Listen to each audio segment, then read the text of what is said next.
l'insalata non è bella se non c'è la pimpinella.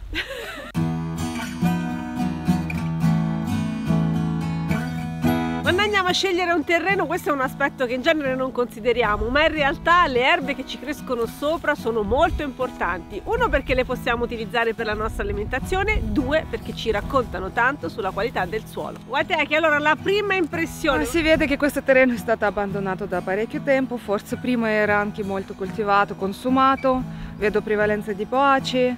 Vedo che c'è un po' di degrado, però ci stanno grandi speranze che pure questo terreno può diventare un'oasi in mezzo ai vigneti e mi danno tanta speranza proprio questi alberi, vecchia quercia, un'altra quercia, robini, e penso che proprio da questo angolo qua si può ripartire una biodiversità splendida. Il terreno è degradato, giustamente succede quando un terreno viene intensamente coltivato anno dopo anno, lavorato sempre. Vediamo però da cosa partiamo, visto che c'è stato un po' anche di abbandono, qualche pianta sta crescendo, vediamo il nostro punto di partenza. Assolutamente, anche questa è comunque un habitat per le piante, tante di quali sono mangerecce. Entrando in relazione con questi, cominciamo già a relazionare con il terreno. Eccola, una pianticella interessante, una tra pochi ranunculacei che si mangiano. Questo cispolietto qua è favagello, Ficaria verna. Prima di fioritura, quindi da questo cispolietto già non possiamo mangiare, ma là vediamo altre rosette basali dove possiamo raccogliere questi fogliolini che vanno bene nell'insalata. Sono gustosi. Da questi bacioli florali si possono sviluppare famosi capperi, sostituto. Fiori non si mangiano. Comunque questa pianta, che velocemente possiede grandi spazi sul terreno, è una pianta indicatrice di umidità. Probabilmente da questo dislivello scende l'acqua e fa sì di creare un habitat perfetto per questa pianticella che si riproduce per via di piccoli bulbilli che ricordano un po' le fave. Lei si disperde velocemente nei terreni anche compattati e quindi fa molto bene per noi, perché qua è super argiloso, guarda, non riesco neanche a raggiungerlo. Il favagello sta crescendo proprio nella zona dove c'era una volta la sorgente e dove cercheremo di far tornare più acqua, evidentemente l'umidità non manca. Vedete questi piccoli bulbilli, come piccole patate, per via dei quali si riproduce favagello. E naturalmente grazie a questi organi riesce a decompattare molto il terreno, quindi va bene lasciarlo espandersi qua se riesce a creare la concorrenza alle poaci. Nel passato, quando prime piogge di marzo facevano rompere il terreno e uscire fuori questi piccoli bulbilli, in alcuni paesi questa pianta ha ricevuto il nome di manna del cielo, perché pensavano che fossero caduti insieme con la pioggia, no? E sono considerati commestibili prima di fioritura della pianta, non magari in Italia ma in paesi in cui questa tradizione è ancora rimasta. Comunque assolutamente sicuro mangiare le foglie prima di fioritura. Qua vedo anche parecchie pianticelle di Diplotaxis erucoides, la rucola a fiore bianco, che riesce quindi a stare in questo campo con tanta erba alta. È commestibile, buonissima, sia fiori che si possono utilizzare per fare frittate proprio di fiori, tanti fiori, poche uova, oppure le foglioline nell'insalata. In questo momento la pianta sta finendo il suo ciclo vitale, quindi non troviamo vigorose rosette basali, ma un mese prima sicuramente qua c'erano interi campi di insalata. Noi andiamo a cercare le erbe anche quando piove. Comunque lì accanto ai fiorellini bianchi della rucola ci sono anche quelli gialli della calendula, guarda che carini, questa l'abbiamo raccontata un sacco di volte la pianta. E questa tu la conosci, sicuramente già utilizzi, vero? Assolutamente, questa è buona nelle insalate ma c'ha tante proprietà. In questa zona ci sono varie cicorie, almeno mi pare siano cicorie, che probabilmente derivano dalla coltivazione che c'era in precedenza, perché qui c'è stato anche l'orto, quindi forse sono i semi che si sono riprodotti spontaneamente, quindi anche l'orto si può trasformare in un luogo dove andiamo a raccogliere erbe spontanee. Sì, diciamo che questi sono vari cultivar, vedete anche i foglie sono colorate, varie cultivar di cicoria coltivate, però si sono insilvatichite, ma radici perenni rimane nella terra, e quindi vediamo come rosette basali pian piano si espandono e emergono tra altre piante selvatiche chi vincerà? Qua vediamo anche un altro testimone di terreni argillosi e umidi, che è il cardo campestre, Cirsium arvense, una pianta perfettamente commestibile, forse tra tutti i cardoidei, cioè di questo genere di piante un pochino spinose che hanno gusto di cardo. Questa è forse la più facile da raccogliere e mangiare perché è veramente molto tenero.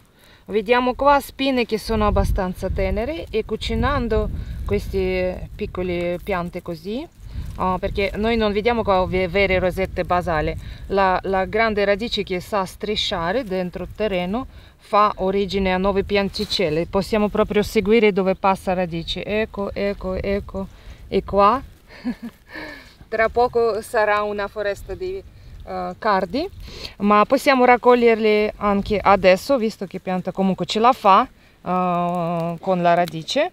E questi stufati sanno di carciofo, quindi avranno gusto dolciastro, molto piacevole. Spine non saranno più percepite dopo la cottura. Ma quanto diventa grande questo cardo poi? Non è come cardo mariano di grandi dimensioni, però il fusto su quale porta poi i fiori può crescere fino a questa altezza, e proporzionalmente a quantità d'acqua che scende qua da questa collina può anche diventare così. Quindi se tu non mangi questi cardi adesso avrai una piccola foresta di cardi. Quindi possiamo anche tagliarli e mangiare per il cibo, e la pianta si espanderà sotterraneamente con la radice. Vedo che ci sono diverse piante di romice. Sì, di romice pieno di ferro sappiamo tanto, quindi puoi raccoglierlo naturalmente anche questo. Qua vedo i resti di Plantago Major, quindi ci sarà anche lui più avanti, le sue rosette basali, la pianta medicinale. Abbiamo tanti fiorellini di Occhi della Madonna o Veronica. Lei naturalmente ama crescere su terreni compattati pure, perché è una pianta strisciante. Ecco, abbiamo qua grande rosetta di Crepis fisicaria, pronta per essere mangiata. Vari soncus, cioè crispigni, piccole pianticelle di Hipocaeres, di Elementateca, quindi di aspragini. E questo tutto è cibo. Guardate quante rosette basali. Poi però abbiamo anche geranio, che è una pianta che indica che qua potrebbe di nuovo diventare una foresta, diciamo. È una pianta anche residuo di orlo forestale.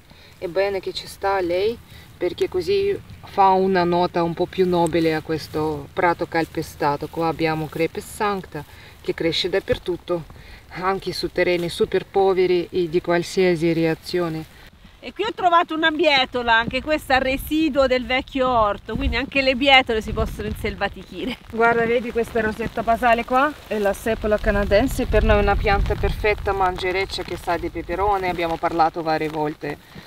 Si mangia cotta, si sente profumo di peperone. Erigeron canadensis, che però se noi vediamo sul terreno si espande dappertutto, e questi resti florali di questa pianta ci fanno capire che questo angolo del terreno è molto degradato. Io qua farei anche insediando rosette basali di altre piante, o mettendo qua piante fiorite che stanno in semina per fare potenziare questo prato. Come si coltivano le piante domestiche? Si può incoraggiare la presenza delle piante spontanee, rustiche, selvatiche. In alcuni casi possiamo andare a prelevare i semi, in altri addirittura la rosetta basale. Abbiamo visto qui vicino una piantina che ci interessa, parte l'operazione Pimpinella. Stiamo facendo una casa per Pimpinella.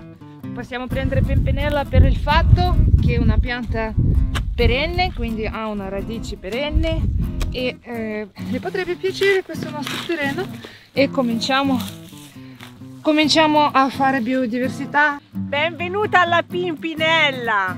Ecco, ti abbiamo dato il benvenuto, vogliamo che tu sei la prima ospite tra tanti, perché voi vogliamo anche naturalmente cresta di gallo. Assolutamente, la tua pianta preferita la vogliamo portare qua. Sì, vogliamo portare anche papaveri, vogliamo portare ricardi, picroide, scaccialepre, e quindi così quello che ci piace promuoviamo di crescere qua. Va bene che non dobbiamo innaffiare, perché stiamo facendo questa operazione durante la pioggia, Insalata non è bella se non c'è la pimpinella.